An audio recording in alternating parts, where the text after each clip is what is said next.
कोई करेंसी किसी दूसरे देश की करेंसी के मुकाबले कितनी मजबूत है या कितनी कमज़ोर है, ये एक्सचेंज रेट से पता चलता है।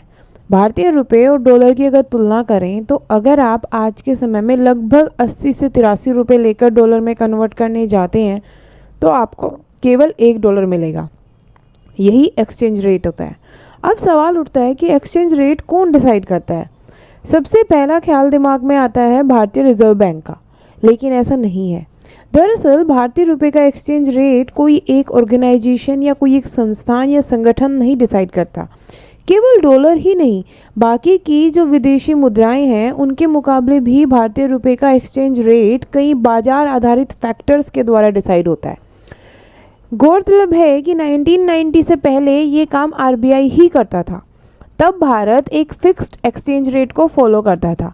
उस समय घरेलू करेंसी अमेरिकी डॉलर और अन्य मुद्राओं के एक बास्केट के साथ पैक्ड थी।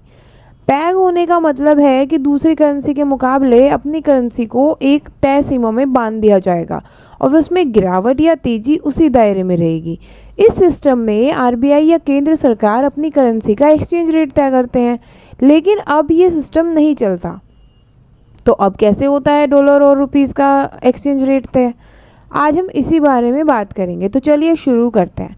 नमस्कार दोस्तों, मैं विदिशा चौधरी व्यापार मंच में आपका स्वागत करती हूं। अगर आप हमारे चैनल पर नए हैं तो सबसे पहले हमारे चैनल को सब्सक्राइब कर दीजिए और साथ ही प्रेस कर दीजिए इस बेल आइकन को भी। आइए सबसे पहले जानते हैं कि ये जो पैक्ड प्रणाली हम यूज़ करते थे ये क्यों बंद हुई।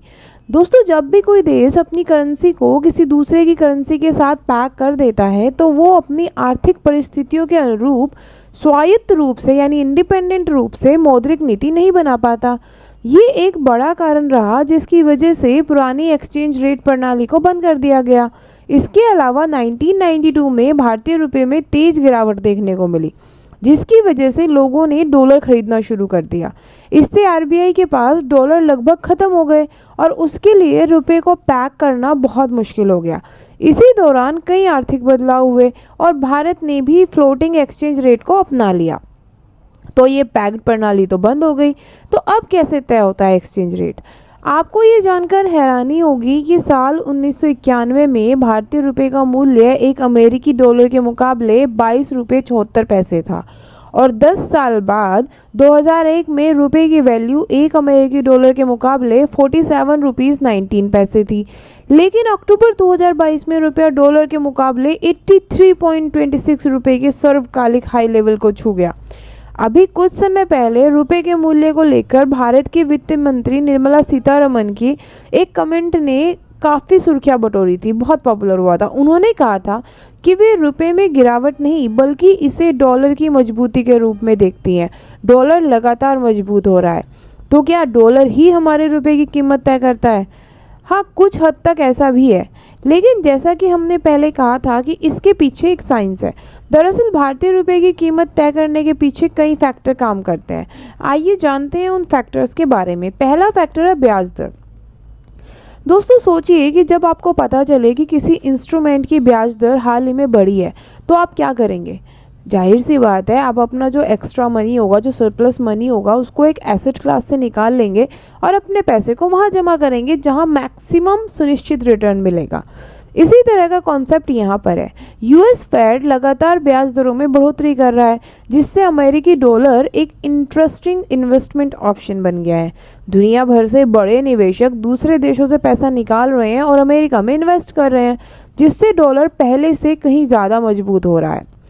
अब सवाल आता है कि आरबीआई क्यों बढ़ा रहा है ब्याज दर?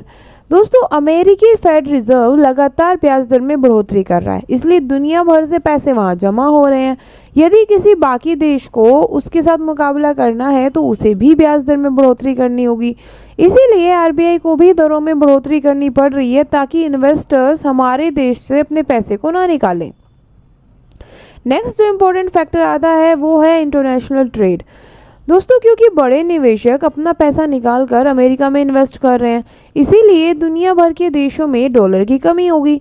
इसका नतीजा हाई डिमांड के रूप में देखने को मिलेगा। यदि किसी देश में निर्यात ज़्यादा और आयात कम होता है तो उस देश में सरप्लस डॉलर डिपॉजिट्स में भी बढ़ोतरी होगी। इसलिए उन्हें बाजार से डॉलर खरीदने के लिए अपनी करेंसी खर्च नहीं करनी पड़ेगी। इससे अमेरिकी डॉलर के मुकाबले उस देश की करेंसी वैल्यू बढ़ेगी। अब यहाँ पर हम अगर भारतीय विदेशी व्यापार की बात करें तो भारत का विदेशी व्यापार फेवरेबल नहीं है। हम जितने अमाउंट का निर्यात करते हैं उससे ज़्यादा अमाउंट का इंपोर्ट करते हैं। आयात बिलों के निपटान के लिए हमारी करेंसी अमेरिकी डॉलर पर ही डिपेंड करती है।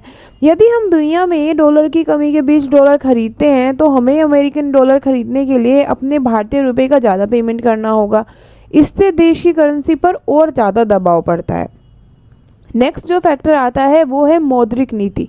मौद्रिक नीति का भी काफ़ी गहरा असर पड़ता है। दोस्तों, रिजर्व बैंक के मौद्रिक नीति की वजह से आपके 500 रुपये के नोट का मूल्य हर दिन बदलता रहता है। ऐसा इसलिए क्योंकि भारतीय रिजर्व बैंक रुपए की मांग और आपूर्ति पर नियंत्रण बनाने रखने के लिए विभिन्न मुद्राओं को खरीदता और बेचता है ताकि जो रुपए का मूल्य है वो स्थिर रहे। इसके अलावा रेपो रेट या लिक्विडिटी रेशियो जैसे मौद्रिक नीति परिवर्तन भी रुपए के मूल्य को प्रभावित करते हैं। आइए अब एक बेसिक सी बात जानते हैं कि भारत में डॉलर कैसे आता है और कैसे देश से बाहर जाता है। भारत में कैसे आता है डॉलर? अगर कोई विदेशी सैलानी आ रहे हैं इंडिया में घूमने, टूरिस्ट आ रहे हैं, या फिर प्रत्यक्ष विदेशी निवेश यानी एफडीआई फॉरेन डायरेक्ट इन्वेस्टमेंट से, एफआईआई के इन्वेस्टमेंट से, रेमिटेंस से यानी विदेश में रहने वाले लोग जो भारत में पैसा भेजते हैं, इस तरीके से डॉलर आता है। अब डॉलर जाता कैसे है बाहर? कच्चे तेल के आयात से डॉलर बाहर जाता है, लग्जरी गाड़ियों के आयात से बाहर जाता है, इलेक्ट्रिक और कॉस्मेटिक सामान के इंपोर्ट से, खाद्य पदार्थों के इंपोर्ट से, विदेश में बच्चों की पढ़ाई के लिए पैसा भेजने से। आइए अब जानते हैं कि रुपए के मूल्य में बदलाव का आप पर क्या प्रभाव पड़ता है। दोस्तों, यदि आप विदेश में पढ़ाई की योजना बना रहे हैं तो रुपए के मूल्य में गिरावट के साथ ही आपको हाई एजुकेशन शुल्क देना होगा। साथ ही विदेश में रहने की आपकी कॉस्ट भी बढ़ जाएगी। कैलेंडर वर्ष 2022 में अमेरिकी डॉलर के मुकाबले भारतीय रुपए में 9.8% की गिरावट आई। ऐसे में हमारा इंपोर्ट और कॉस्टली हो गया। जब भी रुपए की वैल्यू गिरती है तो इसका असर आम आदमी की जेब पर भी पड़ता है। ये डायरेक्ट और इनडायरेक्ट दोनों रूप से देश के नागरिकों को इम्पैक्ट करता है। तो दोस्तों, इस तरह से रुपए और डॉलर का एक्सचेंज रेट तय होता है और ये आपकी पॉकेट को इस तरह अफेक्ट करता है। दोस्तों, उम्मीद करते हैं कि आपको आज की जानकारी अच्छी लगी होगी, तो इस वीडियो को लाइक ज़रूर कीजिए, अपने दोस्तों के साथ भी शेयर कीजिए, है ना। अगर आपने अभी तक हमारे चैनल को सब्सक्राइब नहीं किया है तो जल्दी से सब्सक्राइब कर दीजिए। Thank you.